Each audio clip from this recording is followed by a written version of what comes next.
Today, we're going to look at what happens in the moments after a mistake. We're not so concerned with the mistake itself, but with that chain reaction that follows. And, more importantly, how the very best performers learn to take control of it. It always starts with just one, a single, minor lapse in an otherwise solid performance. It's not a disaster, it's not the end of the game. But right away, something shifts inside. The world of the game, all that space, the timing, what's coming next, it all just seems to shrink. Your attention collapses inward, right onto that error. And then comes the physical part, that tightness in your shoulders, in your jaw, a change in your breathing. Your body is following your mind into a reactive state, and somehow the rest of the game just never quite feels the same. So this brings us to the crucial question, why does this happen? In this explainer, we're going to break down exactly what's going on in your brain after an error. We'll look at why that common advice to just move on is so often useless, and most importantly, how to train a mental reset that actually works under pressure. First, it's absolutely essential to understand this. One mistake rarely ruins a performance all by itself. What really does the damage is the spiral, that internal chain reaction that kicks off in the seconds right after the error.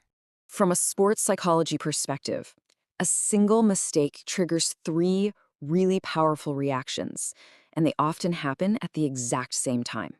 We're going to take a close look at each one, because understanding them is the first real step toward controlling them. So first, your attention collapses inward.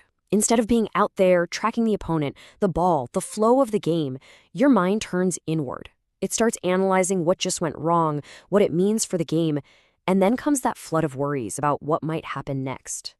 Second, your nervous system reads all that internal chatter as a threat, and that triggers a real physiological shift.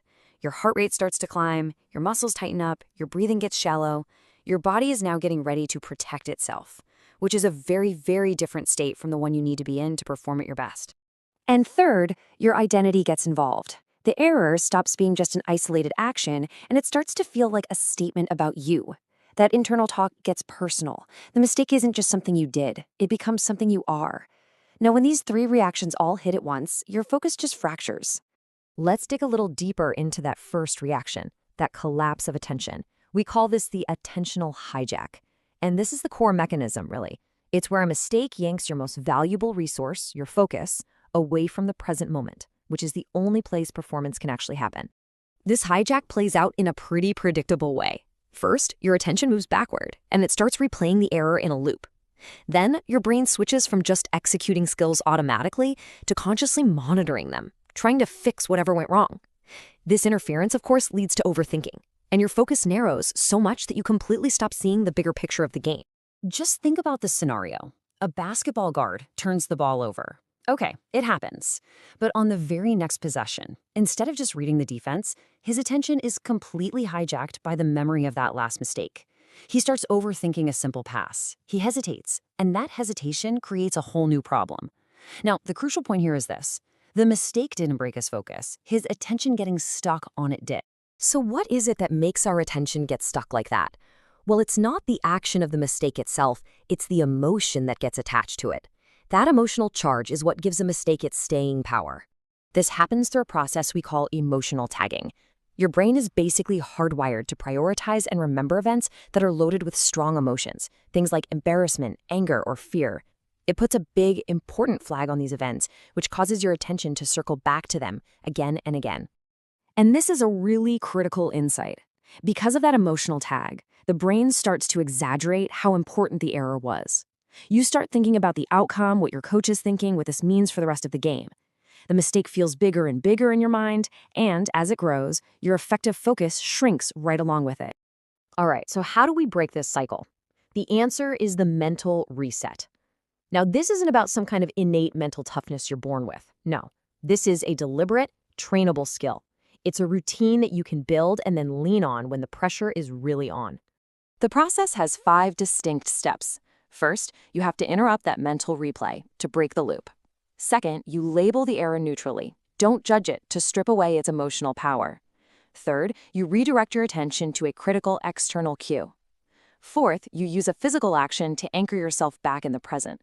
And fifth, you commit to having a short memory, saving any deep analysis for after the game is over. The goal here is simple. Move from internal reaction to external readiness as efficiently as you possibly can. Let's really focus on that second step. Label, don't judge. After you've stopped that mental replay, you have to define what happened using neutral technical language. Late timing, poor angle. This is completely different from an emotional judgment like that was terrible. Labeling keeps a mistake informational. It strips away that emotional charge that makes it stick around. Step 4 is the physical reset. This is a simple action that you pair with your mental routine. It could be adjusting your socks, tapping your chest, a little bounce on your toes. This action becomes a conditioned trigger, an anchor that pulls your attention right back into the present moment. A physical action will always ground your focus much faster than just thought alone. So let's see what this looks like in a game. A volleyball receiver shanks a serve reception. Now, instead of letting her attention spiral downward, she immediately runs her reset routine. She exhales, that interrupts the replay. She uses a verbal cue, next ball, to label it and move on. She adjusts her stance, that's her physical reset, and then she redirects her focus to an external cue. She locks her eyes on the server. The next serve comes. Now, she hasn't forgotten the mistake, but it no longer controls her attention. She has successfully brought her focus back to the present moment. She's ready. When you master this process, it changes your entire relationship with mistakes. They stop being these threats to your focus, and they become what they should be.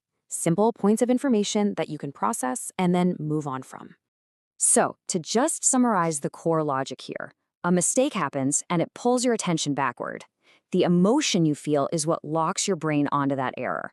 Under pressure, your very identity can get tangled up in the outcome. The only effective way out is a deliberate, trained reset process that breaks that chain. Look, mistakes are inevitable. Losing your focus after them is not. So as we wrap this up, I'll just leave you with this question to think about. The next time you make a mistake in practice or in a game, just observe what happens inside. What's your current routine? And after what we've discussed today, what could it become?